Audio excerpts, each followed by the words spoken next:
بلال، ہر سال عید الاضحی آتی ہے، ہم جانور خریدتے ہیں، قربانی کرتے ہیں، گوشت بانٹتے ہیں، لیکن میں اکثر سوچتا ہوں کہ کیا ہم واقعی قربانی کی اصل روح کو سمجھتے ہیں یا یہ صرف ایک رسم بن کر رہ گئی ہے؟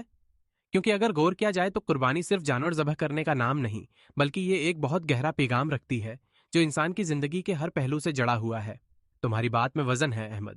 حقیقت میں قربانی ہمیں حضرت ابراہیم علیہ السلام اور حضرت اسماعیل علیہ السلام کی وہ عظیم مثال یاد دلاتی ہے جہاں اللہ کے حکم کے آگے اپنی سب سے قیمتی چیز بھی قربان کرنے کا جذبہ دکھایا گیا۔ یہ محض ایک واقعہ نہیں بلکہ ایک مکمل سبق ہے کہ انسان کو اپنی خواہشات، اپنی انا اور اپنی محبتوں کو بھی اللہ کی رضا کے تابع کرنا چاہیے۔ افسوس کی بات یہ ہے کہ ہم اکثر اس گہرائی تک پہنچنے کی کوشش ہی نہیں کرتے۔ بالکل، اور اگر ہم اپنے ارد گرد دیکھیں تو ہمیں محسوس ہوگا کہ ہم نے قربانی کو صرف گوشت کے حصول تک محدود کر دیا ہے۔ ہم اس بات پر زیادہ توجہ دیتے ہیں کہ جانور کیسا ہو، کتنا بڑا ہو، لوگوں کو کیسا لگے گا، لیکن یہ نہیں سوچتے کہ کیا ہماری نیت خالص ہے۔ کیا ہم واقعی اللہ کی رضا کے لیے یہ عمل کر رہے ہیں یا صرف دکھاوے کے لیے؟ قربانی کا اصل مقصد تو تقوی پیدا کرنا ہے، جیسا کہ قرآن میں بھی واضح کیا گیا ہے۔ مجھے لگتا ہے کہ قربانی ہمیں ایثار کا سبق بھی دیتی ہے، یعنی دوسروں کے لیے اپنی خوشیوں کو قربان کرنا، ضرورت مندوں کا خیال رکھنا اور معاشرے میں ہمدردی کو فروغ دینا۔ اگر ہم واقعی اس جذبے کو اپنی زندگی کا حصہ بنا لیں تو نہ صرف ہماری ذاتی زندگی بہتر ہوگی بلکہ پورا معاشرہ بھی بدل سکتا ہے۔ لیکن بدقسمتی سے ہم اس پہلو کو اکثر نظر انداز کر دیتے ہیں۔